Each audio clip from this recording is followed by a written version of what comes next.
menggunakan mata buatan, ya, komputer vision, ya. Nah, itu semua sebenarnya disebut artificial intelligence.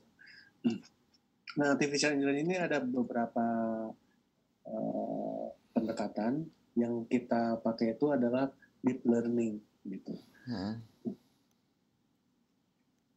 Learning ini kalau saya ceritakan secara teknis ada berapa bidang mungkin akan banyak waktu, ya, tapi saya singkatin aja.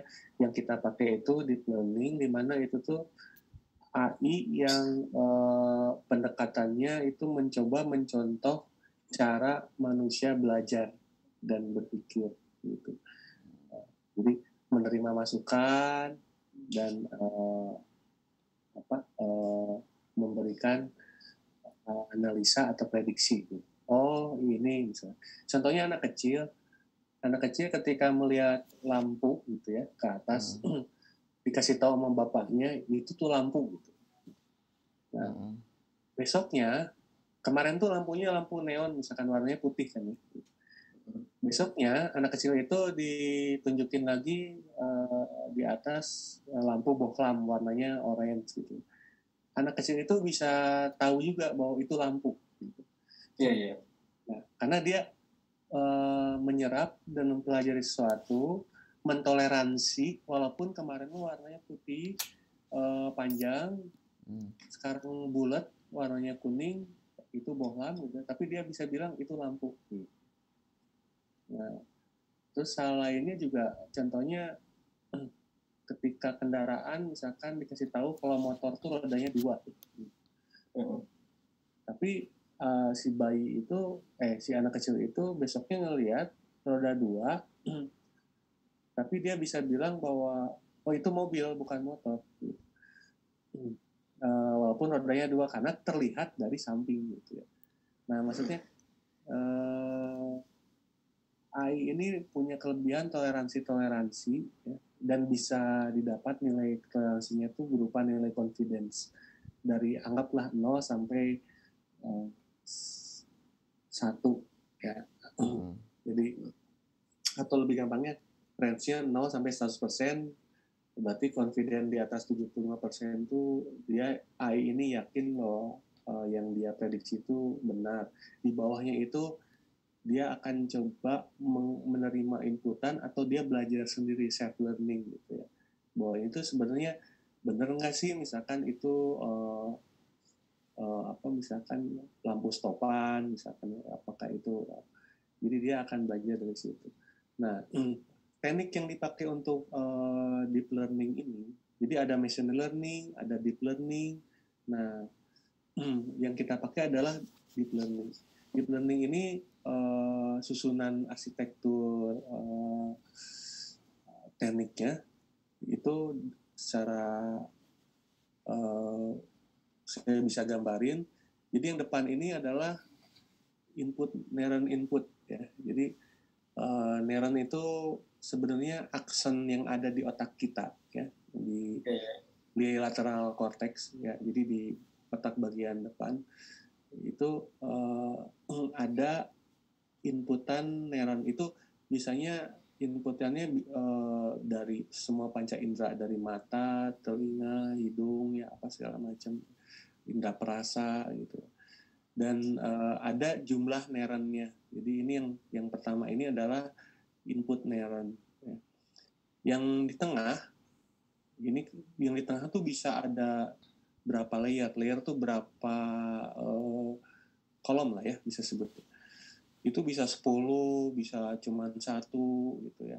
Itu tergantung nanti kebutuhan dari seberapa kompleks si keputusan harus dibuat ini, gitu. Contohnya di sini ada 2 hidden layer. Jadi hidden layer itu yang di tengah, ya. Nah, ini input layer, dan yang terakhir ini output layer yang dari 0 sampai 9 ini. Nah, AI yang berhubungan dengan kebutuhan untuk trading itu adalah keputusan buy dan sell. Jadi sebenarnya cukup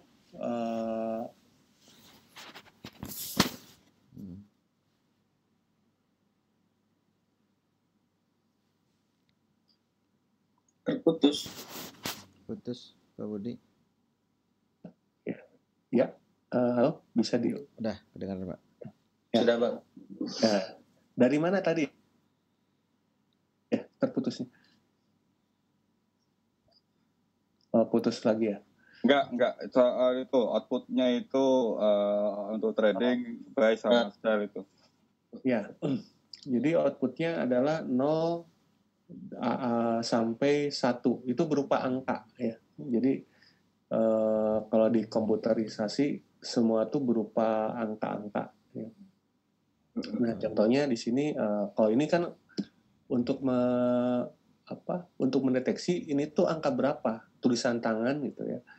Nah, yang diinput tuh sebenarnya susunan piksel-piksel ini, titik-titik si warna putih ini dimasukin ke sini gitu ya. Nah, terus diolah dengan matriks kombinasi semua terhubung. Ada namanya aktivasi ya. Aktivasi itu bisa relu, bisa ada lagi istilah-istilahnya ya. Aktivasi itu bisa logistik, bisa parabolik gitu ya. Itu bedanya nanti ada. Misalkan kalau logistik nanti yang akan diaktifasi itu 0 sampai 1 ya. Tapi kalau parabolik dari -1 sampai 1 gitu. Nah, tapi biarlah daripada ini ya, karena itu memang sudah detail teknis. Tapi intinya begini, yang kita contoh dari neural network ini adalah fixed input length. Artinya apa?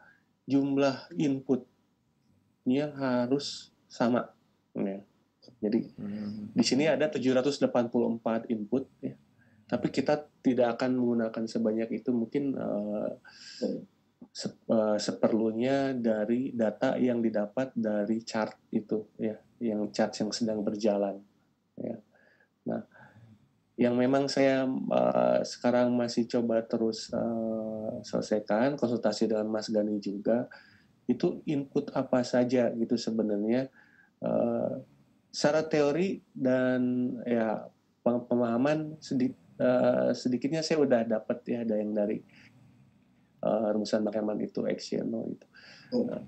Cuman kalau bisa mungkin ada bantuan untuk menggambarkan inputan tersebut, ya, itu menjadi lebih baik gitu. Maksudnya kita bisa lebih sempurna lah dalam pembuatan neural network ini. Ini saya ada contoh. Ini proses waktu saya kerja di membantu di OJK ya untuk approval kredit, approval kredit. Nah, ini suatu kegiatan yang sedang mentraining. Jadi tetap si deep learning ini awalnya tetap harus diajarin dulu berapa bahan gitu.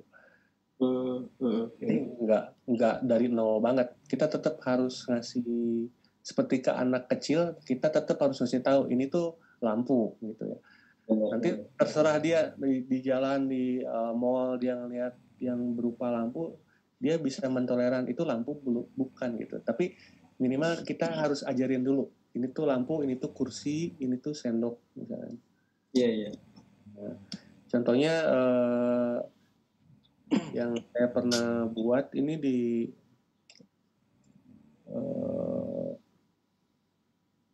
nah ini saya membuat suatu aplikasi untuk mendeteksi benda apa aja yang ada di gambar secara real time gitu ya. Tapi saya ajarin dulu, oh ini bola, ini sepeda. Untuk mempercepat itu. Itu saya ajarin dulu di awal. Walaupun ternyata model sepeda tuh macam-macam ya. Gitu. Iya. Tapi si learning ini bisa tahu gitu.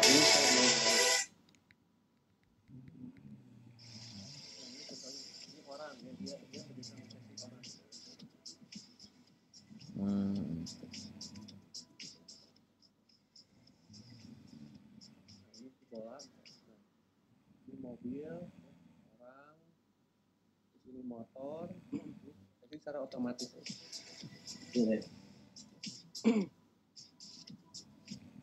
Mungkin itu Bang Herman udah tak ceritain sih ini Pak Bud sebenarnya. Ini kalau Keren, ini keren. udah pernah tak tunjukin. Mungkin ini karena sudah larut malam itu mungkin gini, lebih mungkin ke poinnya itu apakah memungkinkan juga akhirnya untuk training sebuah robot itu kita menduplikasi tradingnya Bang Herman agar kenapa Bang Herman open buy, open sell, tapi tanpa ngomongin kompensasi ya, maksudnya open buy, open sell, open buy, open sell dengan kondisi grafiknya candlestick seperti itu, atau membutuhkan masukan yang lain. Jadi intinya gini, apakah nanti AI-nya butuh nggak merekam apa yang dilakukan Bang Herman pada saat open posisi? Ada dua metode kan ini, atau mungkin secara visual bisa menganalisa pixel, atau mungkin clue-clue rumusan formula itu untuk memperkuat, mendukung apa yang dilakukan Bang Herman itu untuk, jadi gini, ada dua kombinasi, formula dimasukkan, sambil itu formula sudah masuk, nah tinggal sekarang Bang Herman untuk trading ditiru itu, dipelajarin dengan acuan dasarnya X0 itu. Seperti itu, apa gitu Pak Bud? Ya boleh. Oke, saya bikin ini contoh yang sudah ada. Ini masih ingat, ini sebentar lagi selesai ini. Okay. Contohnya di sini, yang tadi saya jelaskan, di sini kita ada input, ya, sama dengan input ini, ya, yang layer pertama ini. Ya. Input ini terdiri dari 3 neran. Ya. Jadi kan kelihatan di sini ya 10 1 10 1 1 ya. Itu sebenarnya ininya tuh 3 ya, 3. Terus ini ada berapa 3, inilah yang akan kita training. Kalau 10 1 0 hasilnya targetnya adalah 0,8. Kalau 10 1 1 target output tuh yang ini, yang paling kanan ini.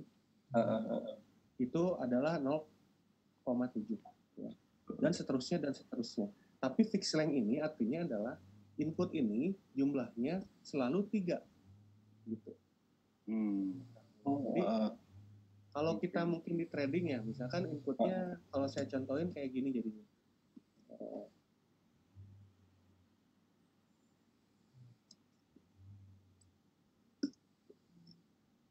Misalkan ini nggak akan 3 ya, mungkin di trading lebih banyak. Misalkan ini S dan R terdekat. Ya, misalkan S-nya di sini anggaplah 0,998 contoh. Terus R yang terdekat, resisten terdekat 0, misalkan 9 ini misalkan karena support di bawah ya. Anggaplah ini 0,8, ini 0,999. Terus ini dimulainya suatu transaksi itu ada informasi tentang pola Mas Gani, pola ada stick merah ketemu hijau adalah transaksi awal transaksi. Merah dan ketemu biru misalkannya.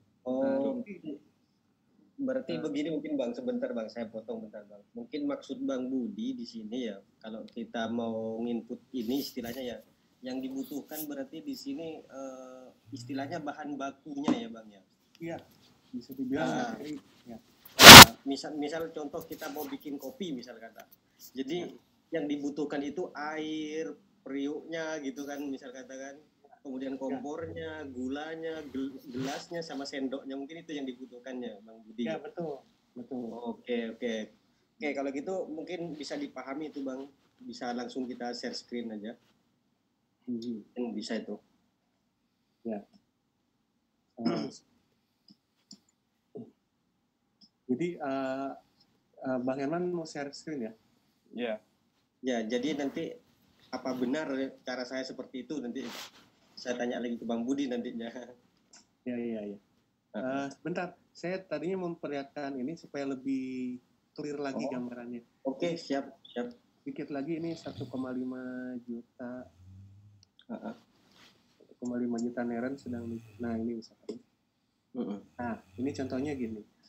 Di kasus yang saya lagi buat ini kalau kebaca sih, ini ada pinjaman, jumlah pinjaman. Kebaca. Ini income tuh gajinya, gaji orang tersebut, dan tanggungan tuh artinya jumlah anak. Ya. Saya udah training sekitar 1, 2, 3, 4, 5, 6 kasus. Ya. Nah, ini juga ada 6 kasus. Ya. Di mana dia minjam 10 juta, gajinya 1 juta, tanggungannya 0, nilai approval kreditnya tinggi 0,8.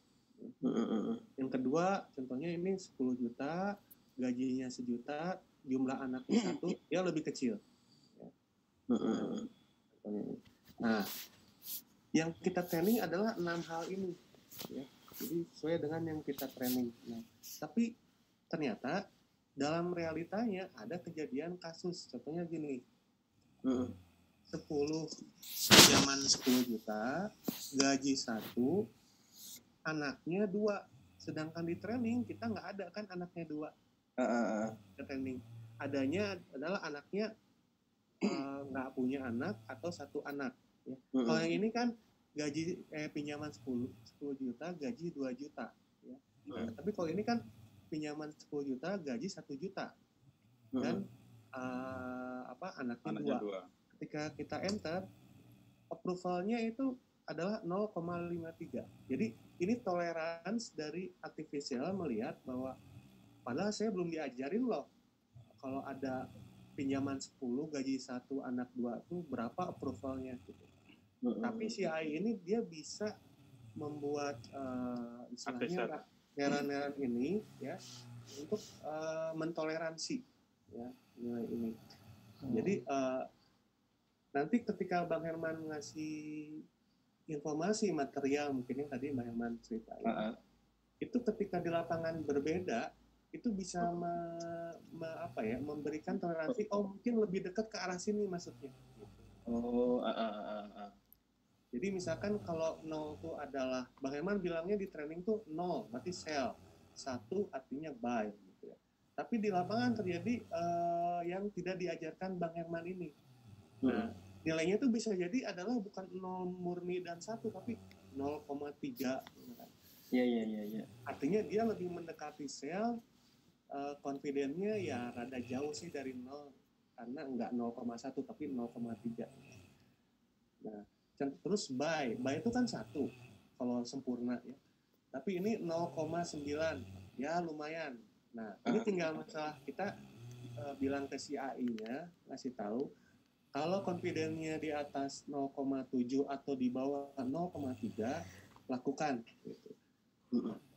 Di tengah itu di antara 0,3 sampai 0,7 itu kamu langsung lihat hasil dari real lapangannya itu terjadi buy atau sell.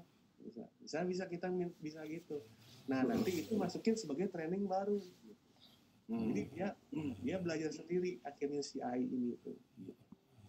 Oke, itu aja dari saya. Mungkin ada yang tanya atau udah jelas. Jadi pick slang yang saya pernah titip ke Mas Gani itu adalah bahwa jumlah input ini tidak bisa dinamis. Ini memang kekurangannya, kelemahannya. Ya. Jadi selalu harus 3, yang ini juga kan 3 gitu ya. Kasus ketiga inputnya 3 gitu. Nah, itu sih. Oke, Bang Herman. Balikan ke Mas Gani. Mana? Stop screen sharingnya bentar.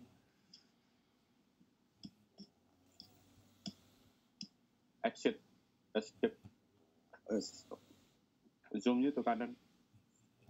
Oh, sorry. Stop share. Ya. Silakan Bang Herman.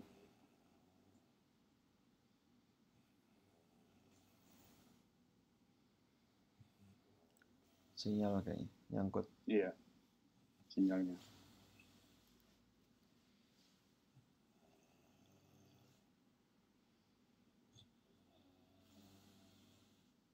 Pas jadi host lagi.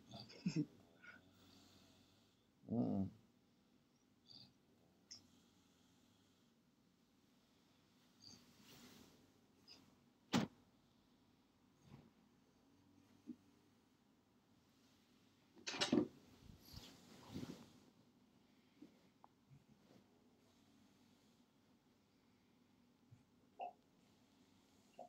Sinyalnya kurang nyaman di sana. Bentar. Sekarang aku jadi host.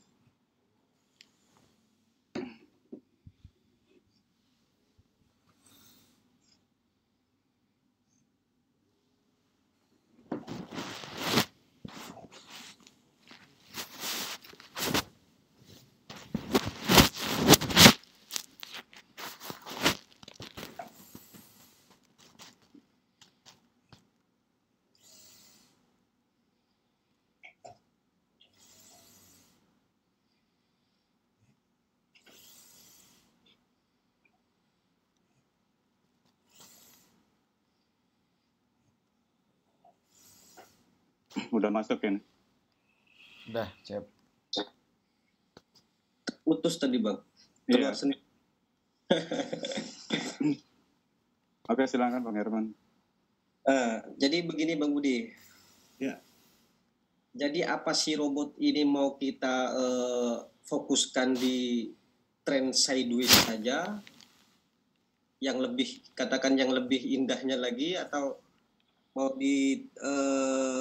pekerjakan di tren uptrend atau downtrend, atau malah mencakup keseluruhannya? Oh ya, itu juga salah satu bahan pertimbangan juga. Bisa jadi untuk mencari aman memang di sideway ya mungkin ya. Sideway. Jadi jangan sampai si bot ini mengeksekusi sesuatu kalau dalam keadaan yang di luar sideway misalkan. Itu yang saya maksud Bang Budi. Jadi kita upayakan misalnya si robot ini, kita pekerjakan si robot ini di daerah yang aman saja, seperti itu Bang. Ya. Itu jadi input utama juga. Saya biar catat juga ya. Ini apa benar begitu Bang? Apa kita mau mau dipelajari di trend sideways saja untuk si robot ini? Sideways aja nggak apa-apa. Nanti pas mulai sudah ada pundi-pundi itu kan mulai ada modal untuk pengembangan yang lain-lainnya itu. Nah, gitu aja. Yang sementara cari cuannya sideways dulu. Oke. Ini sudah bisa share screen ini Bang? Udah bisa.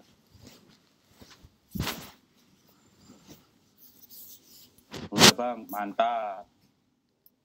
Ini masih loading ini. Ambil browsing dulu Bang. Bang, nggak ketulis. Ya belum. Ini juga. Videonya kita matiin semua aja ya. Boleh.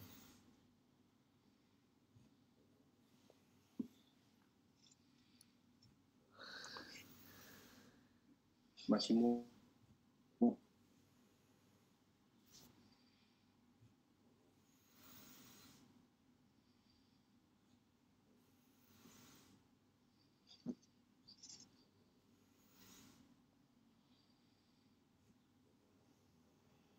Sudah bisa tampil Bang? Belum kebuka Bang. Nah, udah. Ya, udah. Oke.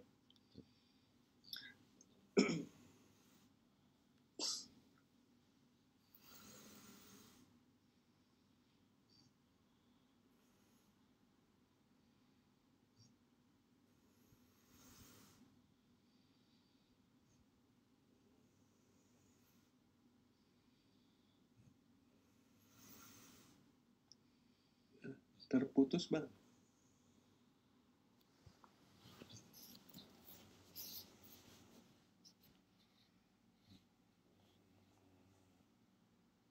Sepertinya sinyal nih.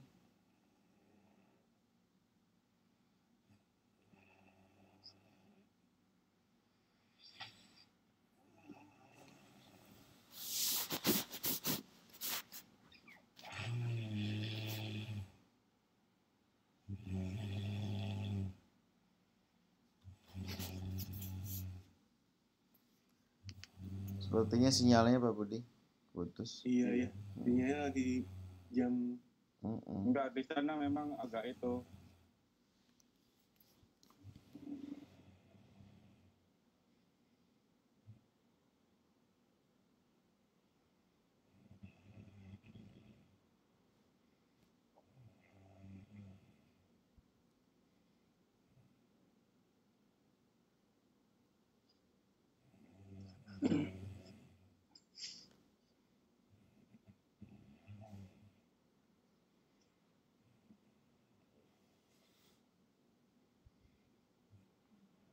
Ya. Oke. Yang keluar bang. Iya. Sinyalnya berarti Bang. Udah bisa share screen tapi ya. Tadi saat share screen keluar lagi dia tadi. Sekarang bisa coba. Belum masih disable ini. Oh, disable.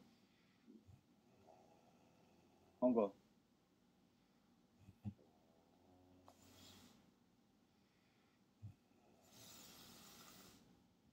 Oke.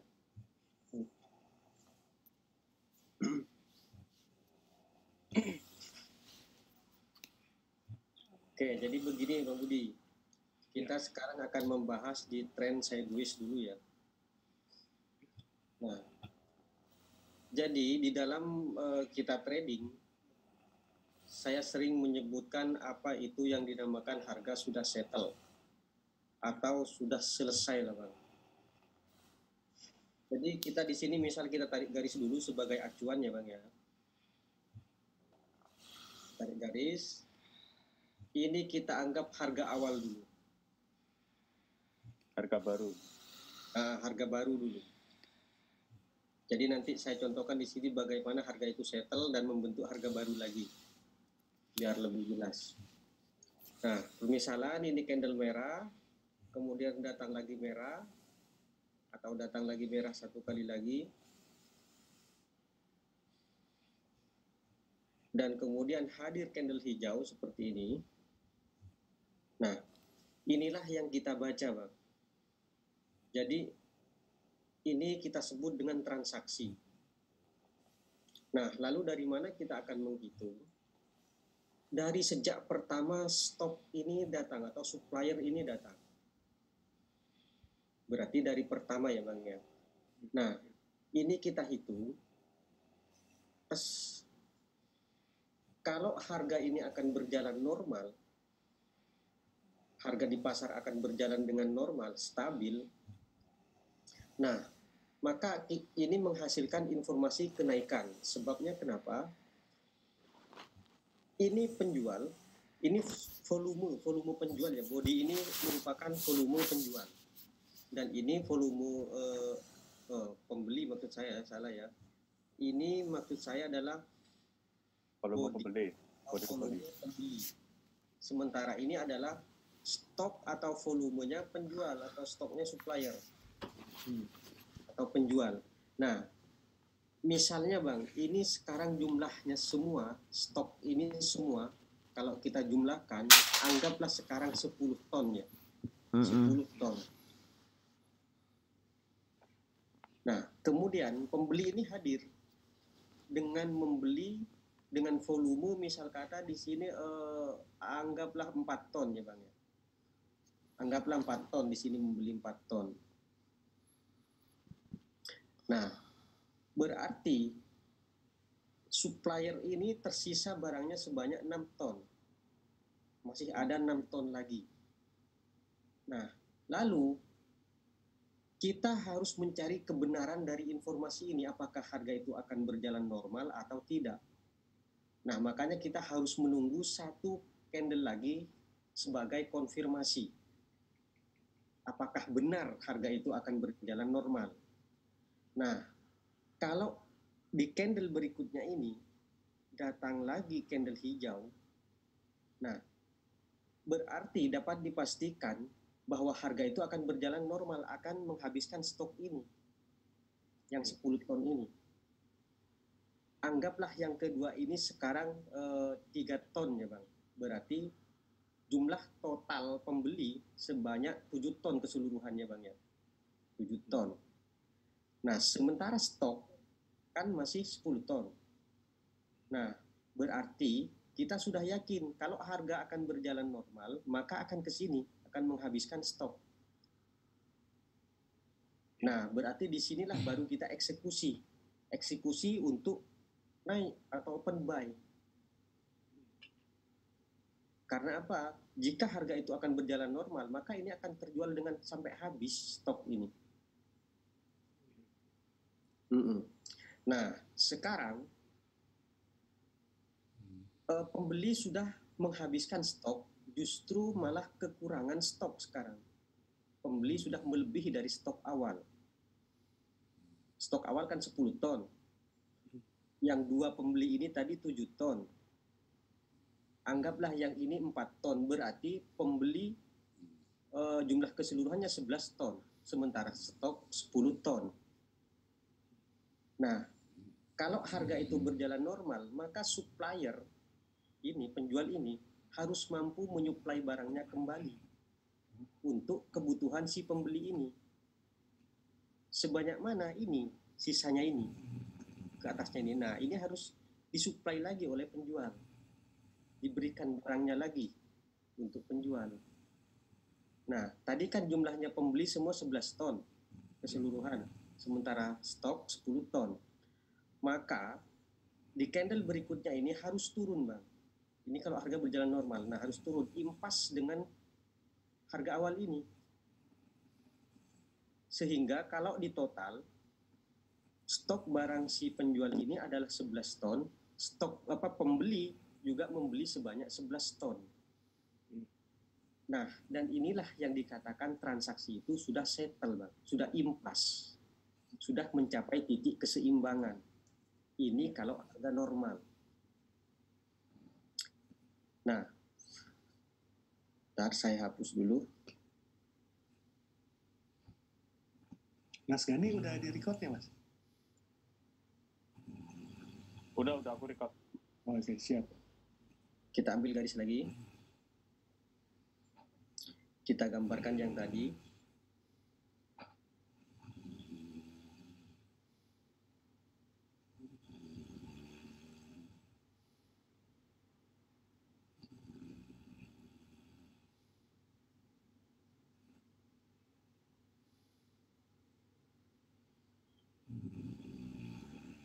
Nah, tadi kan seperti ini kan ya, Bang ya. Nah, jadi kalau harga akan berjalan normal, dia harus turun, Bang, ke sini. Impas dengan ini. Terus, nah, inilah yang saya katakan dengan X plus Y sama dengan 0. Yang mana X-nya? X-nya adalah candle ini. Dan Y-nya adalah sebagai pembeli ini. Ini adalah penentunya, Bang. Yang menyeimbangkan. Makanya kita di sini tadi open perdagangan naik karena ini masih belum sama dengan 0, belum impas istilahnya. Makanya di sini kita eksekusi untuk naik. Nah, ketika ini melebihi berarti X sudah lebih besar daripada 0, Y-nya sudah lebih besar sama dengan 0. Maka harus turun kembali stok ini untuk menyuplai barangnya si ini, kebutuhan si pembeli ini. Nah, jika sudah sampai di sini berarti kan sudah impas. Nah, berarti di candle berikutnya inilah yang disebut dengan candle baru atau harga baru.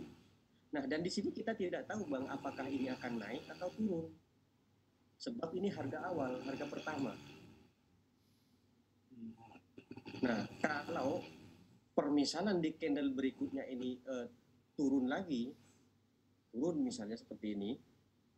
Nah, ini namanya harga baru. Ini harga baru. Nah, untuk kita bisa mengeksekusi lagi, maka harus tunggu lagi satu candle lagi. Misal, ada dua kemungkinan di sini. Misal, di sini turun lagi. Nah, kalau ini turun lagi, selama tidak melebihi dari support ini, ya, maka ini akan turun kembali mengejar support yang di sini, Bang, yang di sebelahnya sini yang belum settle. Kalau ini sudah settle, jadi yang ini sudah settle. Nah, makanya ketika ini turun dan belum melebihi ini, berarti benar dia akan turun kembali untuk mensetelkan area yang di sini yang belum settle. Transaksi yang belum settle, yang belum selesai. Nah,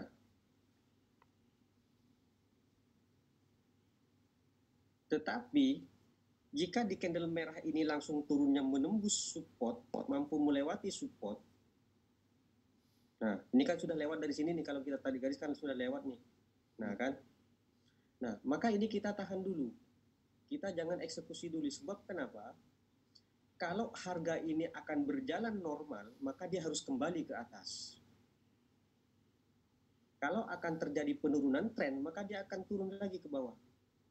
Nah, setelah ini tahu bahwa ini sudah turun, disinilah kita lagi bisa eksekusi untuk turun. Berarti benar harga akan anjlok, akan mengejar support terus ke bawah. Sehingga harga itu turun gratis. Kemungkinan yang kedua, misal kata setelah ini harga baru, muncul candle hijau, terus misal seperti ini. Nah, kalau langsung menembus dari harga ini, harga awal ini, harga pertama ini, kita juga tahan dulu. Kalau di candle berikutnya ini adalah candle merah, nah seperti ini, barulah kita eksekusi di sini. Berarti benar, ini akan seimbang dulu, turun dulu. Karena apa? Intinya di sini, pasar itu akan selalu menyeimbangkan. Akan selalu bergerak stabil. Jadi ini juga bisa kita anggap sudah settle.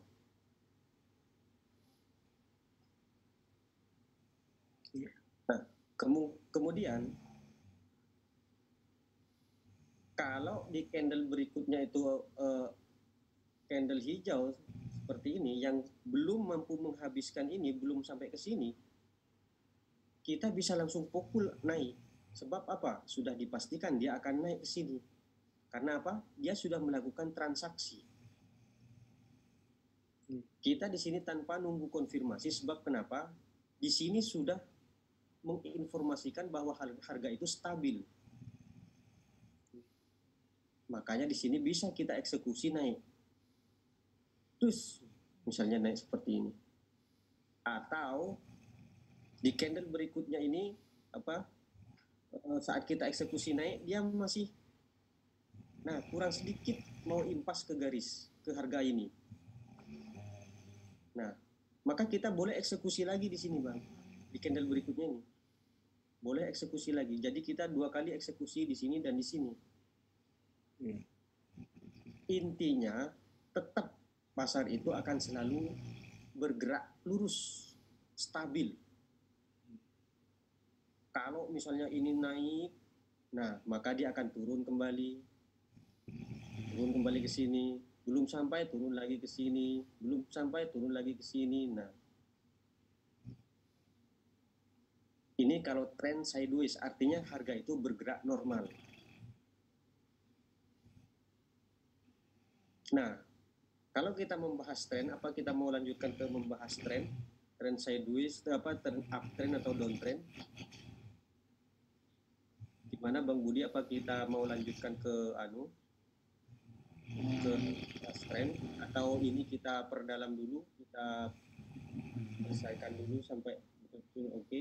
Mungkin dibutuhkan untuk sebagai perbandingan aja sih, perbandingan terkait masalah uptrend atau downtrendnya dengan sideways. Karena kan untuk sideways ini bisa aja agak tertipu yang dikiranya mau uptrend ternyata sideways. Itu aja sih Bang Herman. Oh, berarti kita kasih ancang-ancang saja di sini ya. Oke.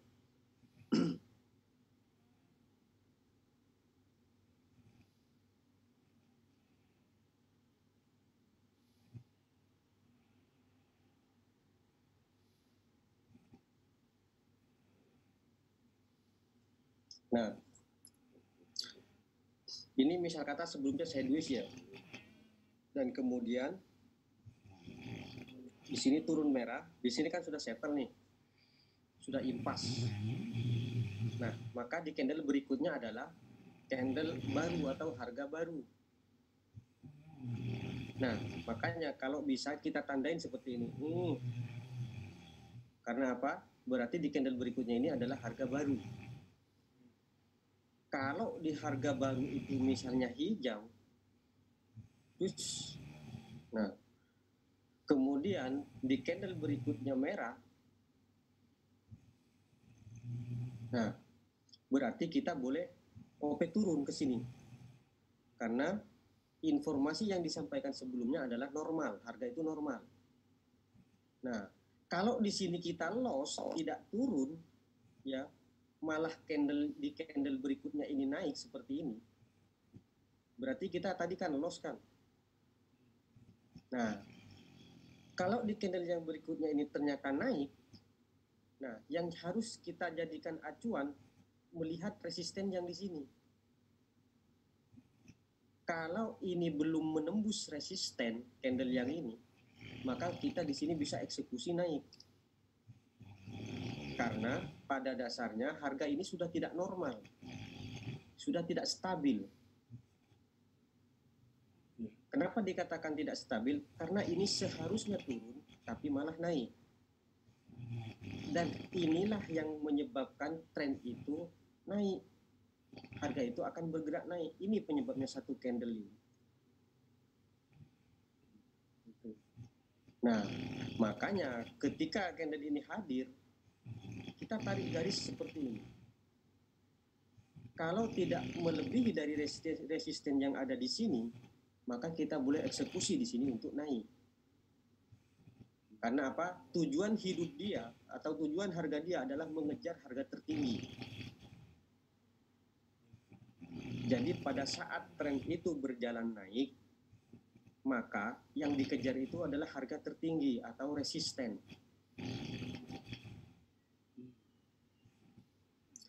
Nah, dan sebaliknya,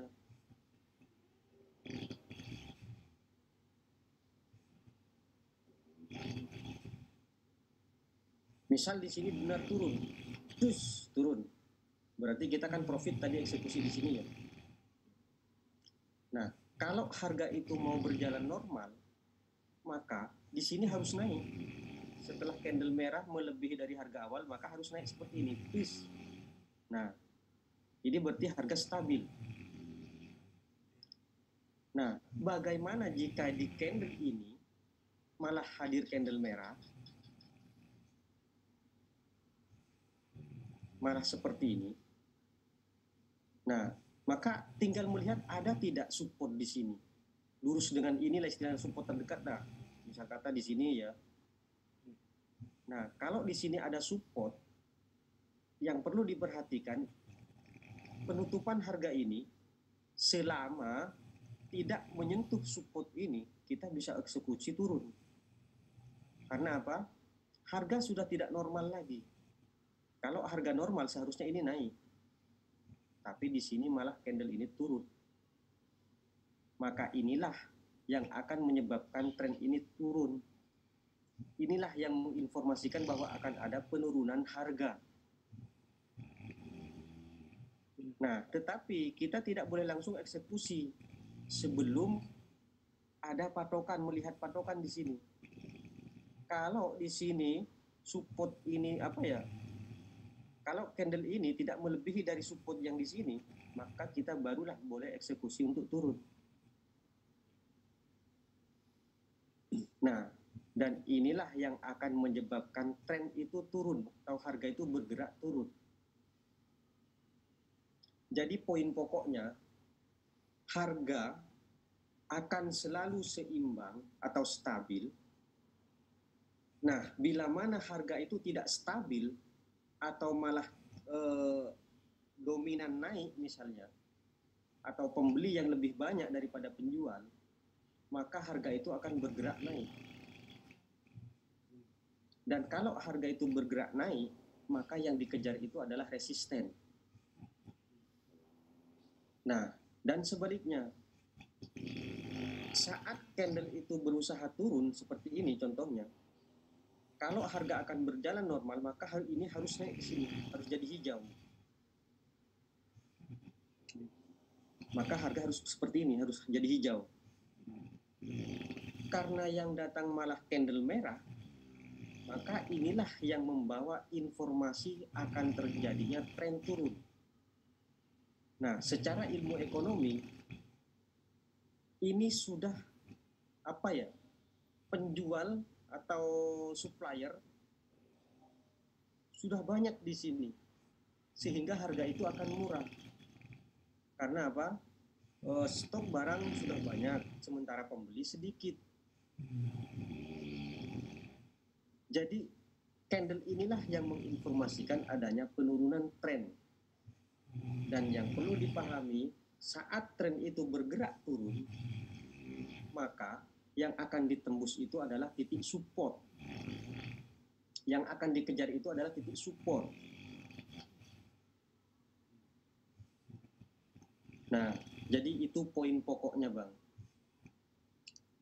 Oke.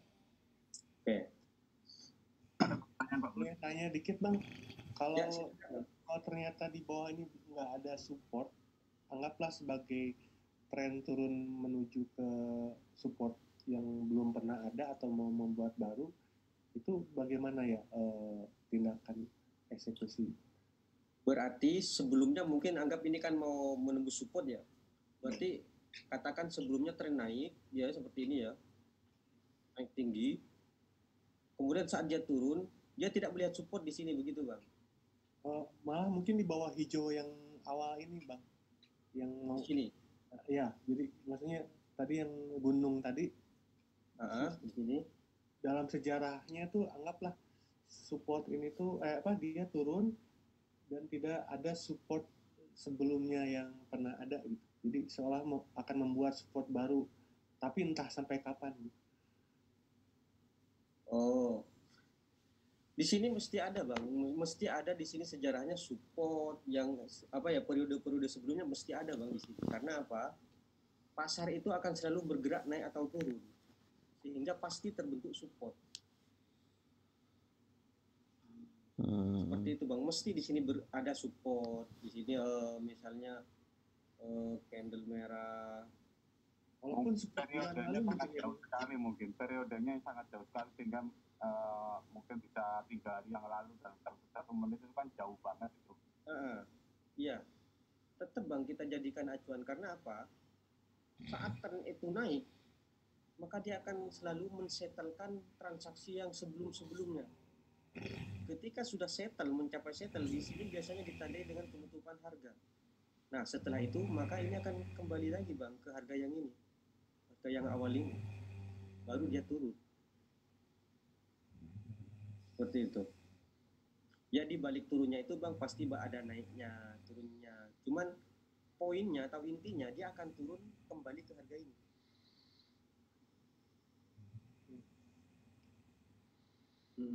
Jadi intinya tetap akan ada, entah itu 1 jam yang lalu atau seminggu yang lalu katakanlah, tetap support itu ada. Karena harga itu akan selalu bergerak naik atau turun, atau terjadi transaksi itu pasti. Seperti itu. Tadi ada pertanyaan apa Pak Bud? Yang soal harga yang ada yang nggak settle itu? Ya. Iya, ya.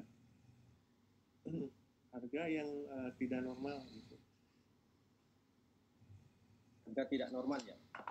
Itu maksudnya ada suatu transaksi pergerakan harga itu yang nggak settle terus gitu loh Pak. Oh.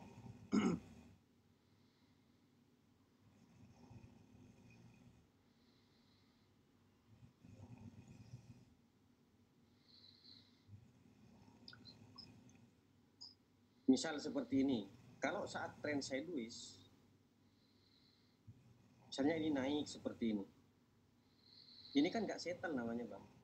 Karena apa? Belum impas dia. Nah, kemudian dia turun misalnya lagi seperti ini, terus, nah, kemudian turun lagi terus, nah, ini sudah melewati. kalau harga itu akan berjalan normal, dia akan terus naik turun di dalam satu jalur ini Bang, satu garis ini.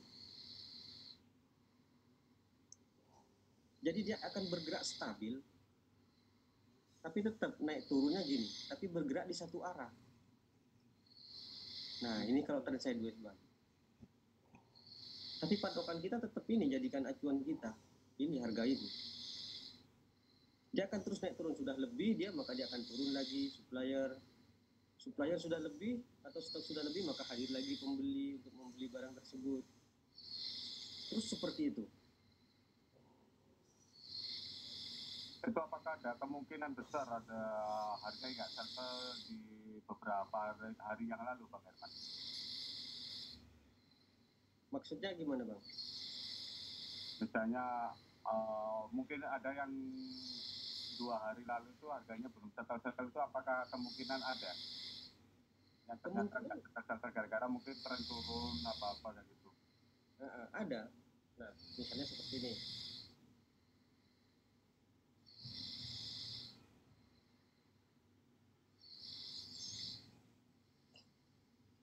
Ini kan sudah settle yang ini ya. Harga baru datang.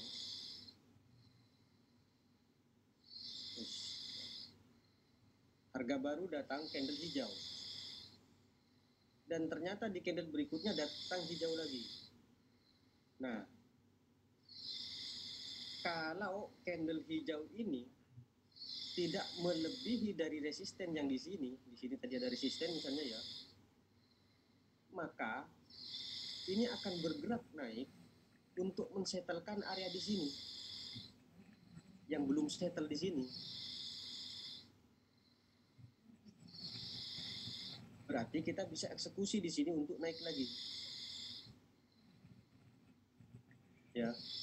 Nah, kalau misal kata di sini tidak settle, ini malah naik lagi misalnya. Berarti dia akan bermain di resisten yang lebih tinggi lagi, di berikutnya lagi. Maka sebelum ini juga nembus resisten yang tinggi ini, kita boleh pukul naik lagi. Ya, intinya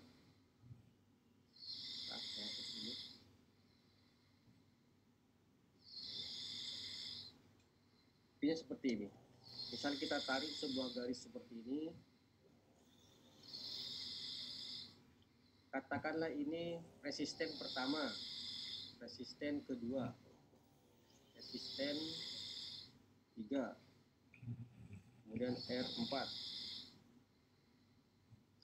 Misal harga bergerak dari sini seperti ini.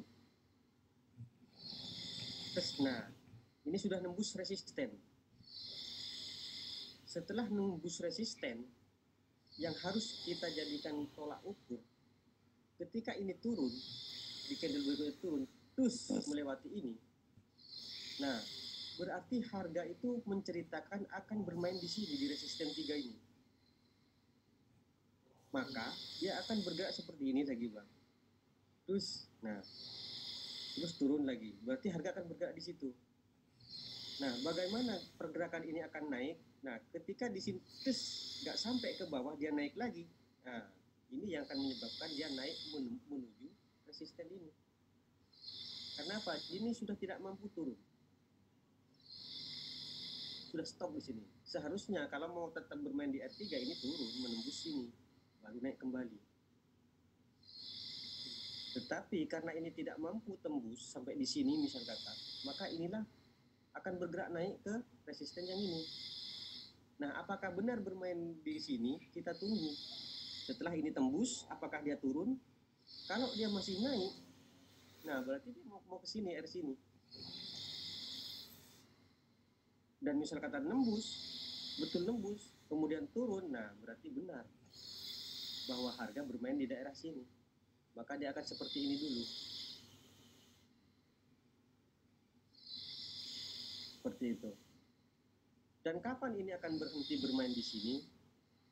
Ketika saat dia turun, terus karena seharusnya ini kan naik ya.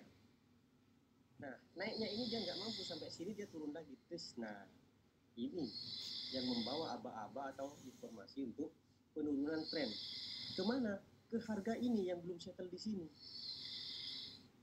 Jadi dia akan turun ke sini untuk men-settlekan di sini misalnya, terus ada support di sini misalnya. Terus seperti itu Bang, setelah melampaui support misalnya dia naik lagi ke atas sini, kemudian turun lagi. Nah berarti harga bermain di support ini. Karena apa? Setiap harga itu berjalan turun, maka akan ngejar support, bukan resisten. Nah, jadi kalau misal kata dia mau naik lagi nggak mampu di sini sampai sini saja, kemudian dia turun kembali, berarti harga akan men-settlekan area di sini yang belum settle. Tapi support, bukan resisten. Nah, terus seperti itu, Bang. Terus berjalan turun. Mencari area mana yang belum settle. Nah, seperti itu, Bang.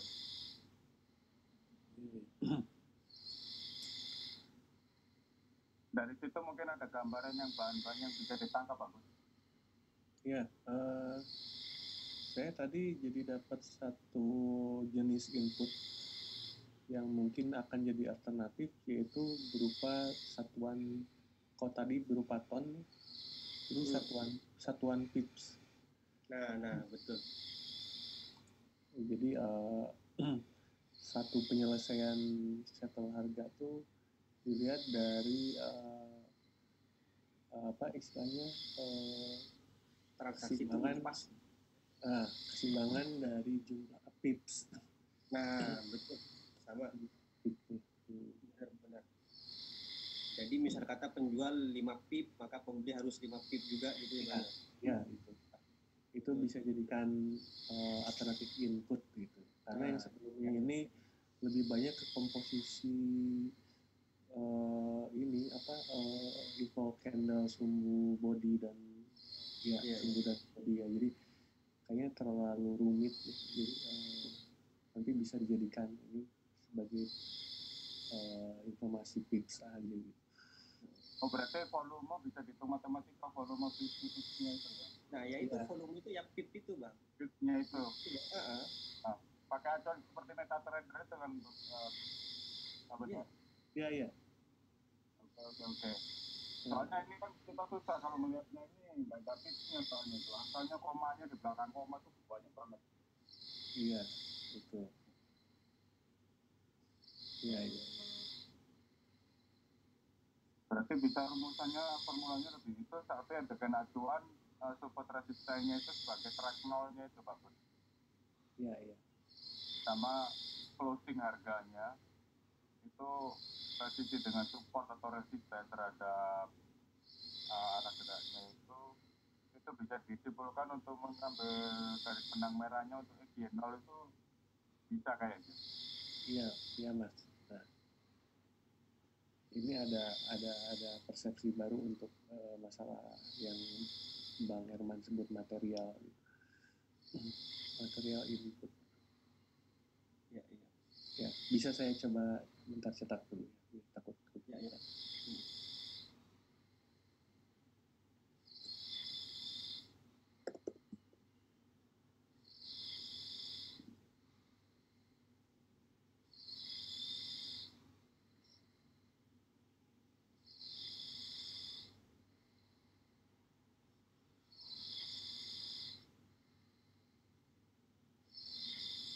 Untuk support resisten itu gimana solusinya Pak Bud ya? Gimana? Support resisten. Oh iya, support resisten itu jadi SNR itu akan selalu dibandingkan dengan harga gitu, dengan harga sekarang. Jadi price-nya. Nah, jadi intinya gini, anggaplah sebenarnya jarak antara support dan resisten ini pips juga sebenarnya. Tapi support resisten yang in between si harga sekarang gitu ya. Di antara. Ya. Dan mengabaikan SNR yang lain untuk kebutuhan pemrosesan data yang lebih cepat juga kan. Jadi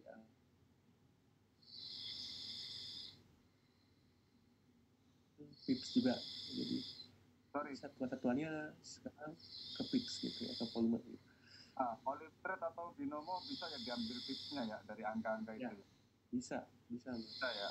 Soalnya kan memang angkanya itu sangat rumit daripada MetaTrader gitu. Ya, karena istilahnya harga ini kan otomatis delta-deltanya tuh sebenarnya kan pipsnya juga gitu dari waktu ke waktu.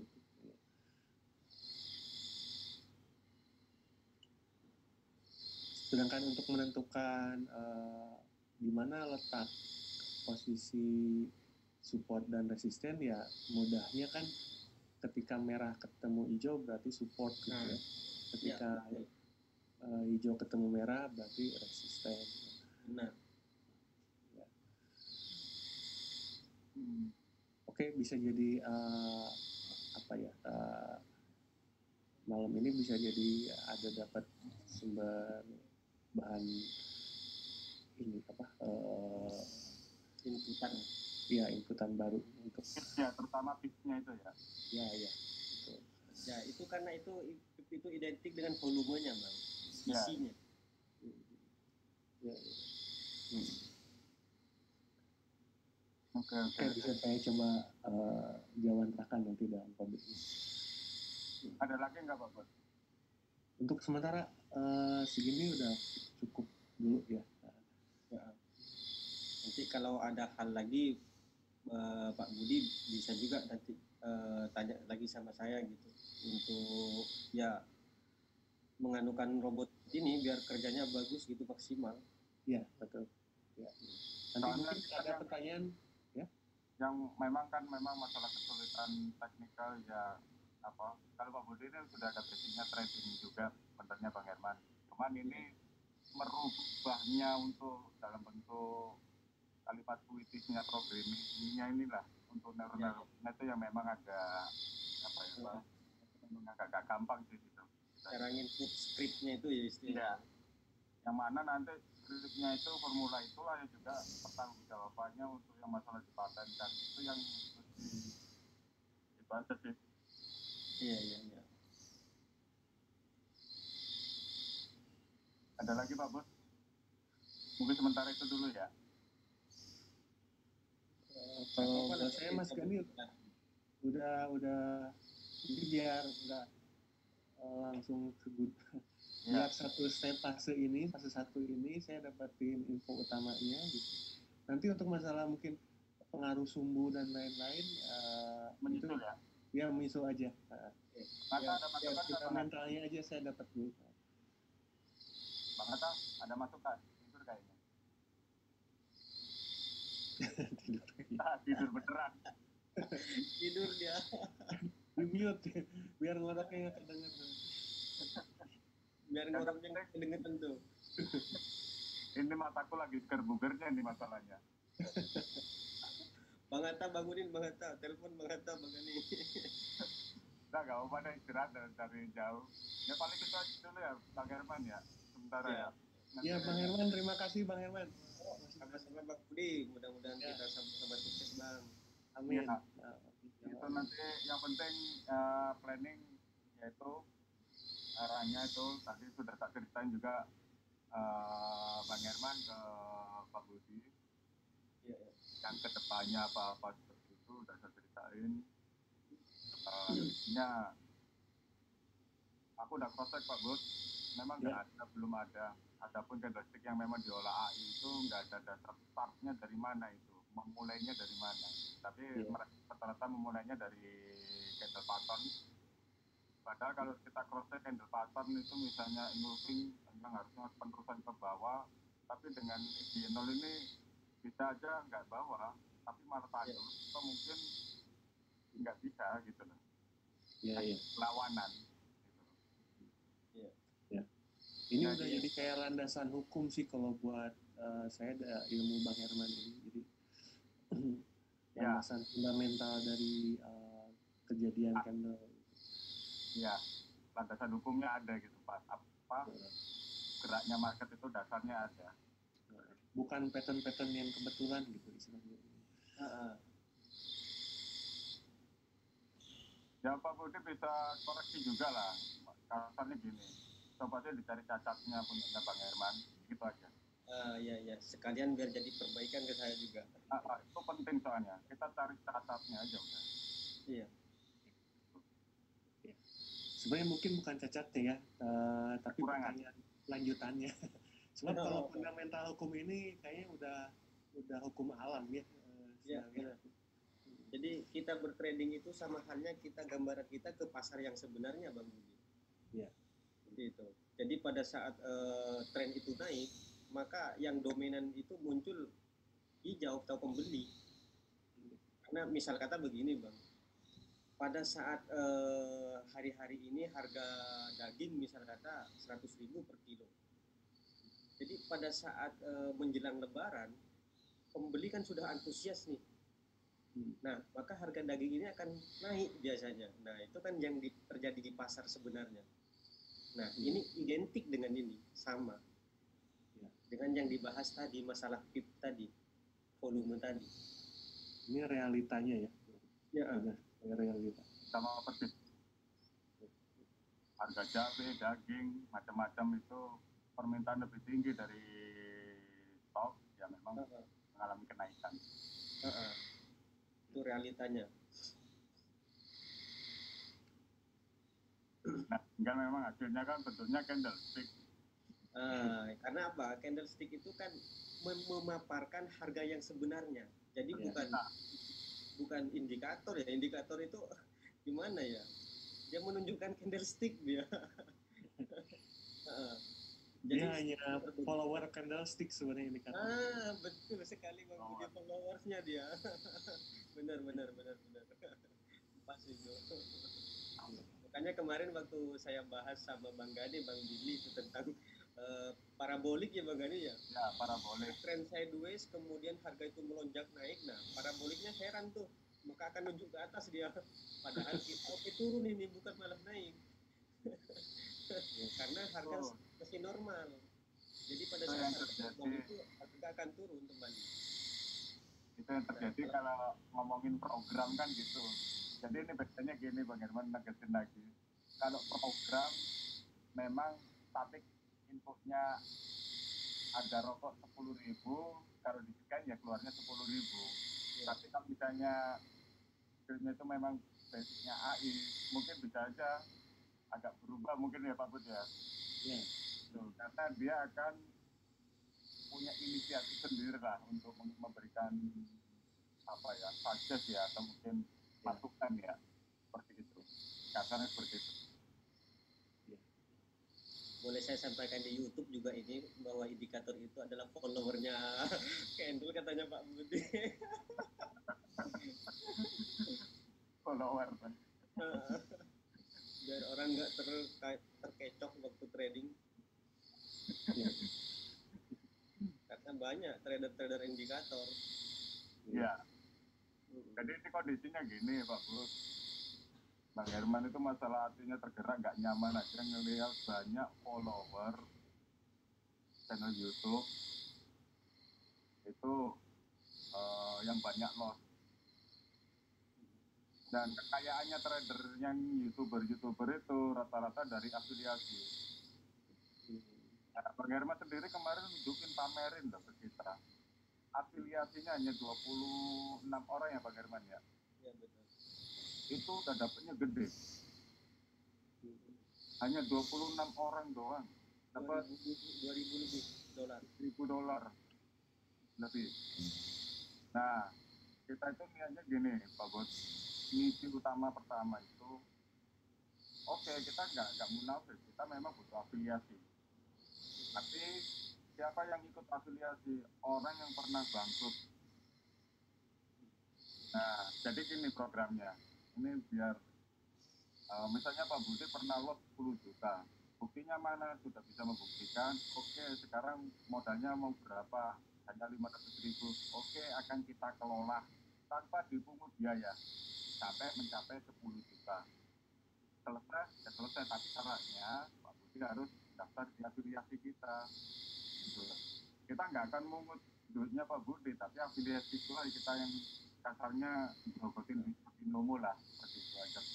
karena profit, Pak Budi profit, kita juga dapat untung gitu. Iya. Aja. Nah itu bisa dibayangkan kalau misalnya ada 1.000 orang yang kita manage untuk perbaikan giginya, balikin modalnya. Selesai kontraknya, modalnya selesai, ya udah. Kalau dia lock lagi mau minta kesehatan lagi nggak bisa. Itu. Intinya gitu. Paham. Intinya kita mau menambah saudara lah ini Bang. Intinya nambah saudara. Orang yang sudah bangkrut istilahnya seperti itu. Cuma konsekuensinya kemarin kita sarankan Bang Herman, Bang, di stop ya edukasinya, ini additional bahaya. Ya, Ya, ini sudah mau di stop ini Bang. terpaksa harus di stop. Soalnya sebelumnya itu udah ada yang jualan PDF, ada yang menduplikat di YouTube juga gitu loh. Termasuk orang edukator YouTube juga sudah banyak yang menjiplak punya kita. Menjiplak gitu. Nah, Ini aku membahas ekspresi sama dengan nol juga, jual beli juga yang dibahas yang kemarinnya membahas dorongan, membahas MACD, indikator, sekarang ngebahas jual beli juga. aku khawatirnya gini Pak Bud, ada peserta entah yang kaya raya atau peserta yang punya komunitas programming. Nah, rumus ini dimakan. Nah, itu. Kasarnya kalau misalnya aku kan kebetulan programmer juga, apa-apa niat nakal ke Bang Herman aja, waduh lumayan itu buat kita bagus ya. Benar-benar. Kita udah siap kok untuk software-nya semuanya ya. Nah, itu. Nah, cuma enggak bedanya memang apresiasi. Nah, saya khawatirnya peserta didik berikutnya itu yang nggak ada hati itu tidak bagus. Iya. Kita bisnis saja kemarin nggak ada attitude-nya, akhirnya kita terbengkalai kan, bagus. Memang baiknya yang Bang Herman ini cepat dipatenkan sih, yang formula Bang Herman. Paten sudah. Nah, ini yang benar-benar agak kita kejar itu skripnya bagus. Ya. Di Karena programnya ya. Itu. Nah, itu udah diproses kemarin di Jakarta. Kebetulan pesertanya angkatan kita kemarin itu ada orang yang dihaki juga gitu loh. Nah, kita. Nah, itu udah diberesin, cepet. Nah, ini khawatir yang robot-robot lain ya kita nggak ngerti. Paling orang-orang bisanya itu hanya lebih ke programming, bukan soal AI-nya itu yang akan bisa punya inisiatif atau bagaimana mengembangkan dirinya sendiri lah Pak. Nah, formulanya inilah yang mungkin harus kita bantu Bang Herman itu. Kita intinya terlibat juga di dalam ini Pak Bud. Tujuannya Bang Herman. Ngomongin Lamborghini, yang penting kita settle dulu, barulah kita ngomongin Action dulu lah, atau motor itu dulu lah. Saja. Lamborghini cukup poster aja. Yang penting nyelamatin aset formula dulu aja. Kita bantuin Bang Herman itu. Indonesia banyak yang culas. Intinya itu, Indonesia banyak yang culas. Betul. Itu aja. Ya udah paling itu aja dulu ya. Iya, siap. Butuh istirahat semua nih. Iya. Ya, Bang Herman ya. Makasih sama Bang Herman, Bang Gani. Salam banyak Bang Herman. Ya, assalamualaikum. Assalamualaikum.